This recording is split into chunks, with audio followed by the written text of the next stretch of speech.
What up, everyone? Pastor Mike here. Thanks for joining us this week for our recap videos. So, for this week, we got a message for you titled Faith in the Flames. And if you haven't guessed it by the title of this message, we're going to talk about a very familiar passage and a very familiar story that's found in Daniel chapter 3. And if you know it, then you get all the bonus points this week. But we're talking about Shadrach, Meshach, and Abednego.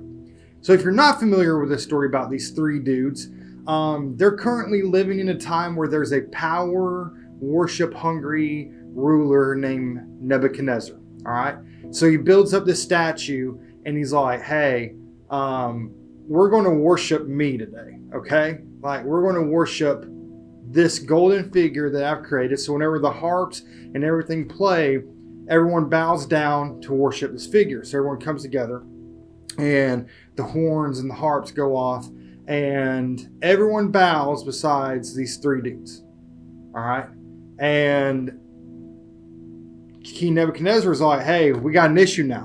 All right. Go get these guys. Bring them up here.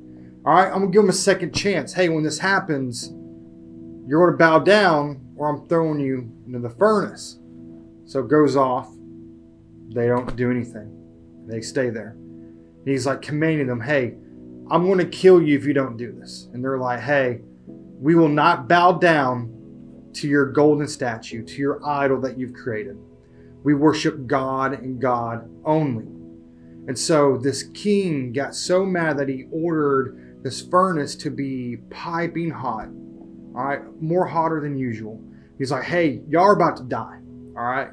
And these guys, they stand in front of this king who is, like I said, it's a pretty scary moment. And they're standing next to this king and they tell him, hey, we believe that God will deliver us from your hand. He'll deliver us from that furnace.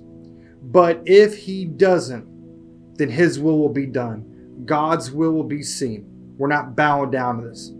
So he's mad, gets it fiery hot to where his soldiers who bring the guys up there are killed by this because how hot it is. And they throw these guys in there. And then towards the end of the story, we know that not what scripture says is that not even a hair on their head was singed. They didn't even smell like smoke. And they came out and someone was like, hey, how many guys did we throw in there? They're like, we threw 3, but I see 4 walking in the furnace. And he looks like the Son of God. And what a crazy story that this is. Something that is awesome. Something that is like, man, what a God moment that he delivered these 3 guys from that furnace. But this one we'll talk about with y'all this week is that your faith makes you stand out. Okay? These guys believed that God was the God of their lives. They weren't going to conform or bow down to like any other idol. All right? They were faithful to God. So their faith literally made them stand out. Everyone else is bowing down. These guys are standing tall.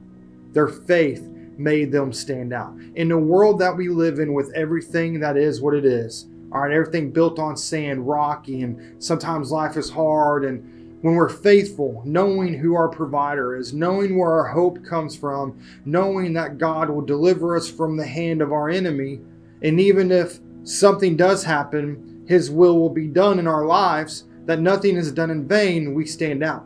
We are noticed for our faith. So faith makes you stand out. And I want to just encourage you in the midst of your life right now where you may be face to face with what feels like life and death situation to remain faithful. To remain faithful. And also I want to encourage you is that God's will is going to be done in your life. All right. So we have faith as believers that is a true concept. But what scripture says, what so many people overlook is that these guys say, God will deliver us from your hand. He will deliver us from the furnace. We will live through. But if we don't, if we end up dying in the furnace, his will be done. So in the moment of your life where you feel like, man, like I can't handle this. And maybe something does happen that's bad. When we are faithful and we serve God with a full heart, his will be done even in the midst of our pain and suffering. This was a potential moment where these guys would have died in this furnace. We know that they didn't, but what if they did? They said with confidence, God's will for my life will be done. And that's what we have to understand. No matter if we do face persecution, no matter if we do face a situation that does not go our way, we have confidence in God that His will be done for our lives. And then first off, God is with us.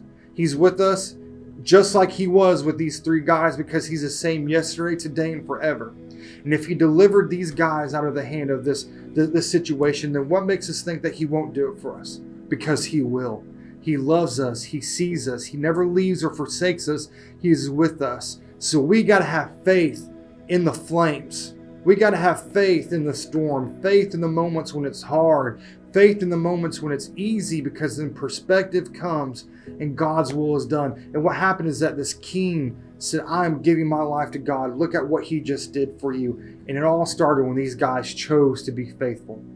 Your faith could be what triggers someone to Jesus. So be faithful. Keep doing what you're doing. Serve God with a full heart and with joy and with love for others, and be encouraged this week. I love you guys. Thanks for joining in, and I'll see y'all next week. Have a good one.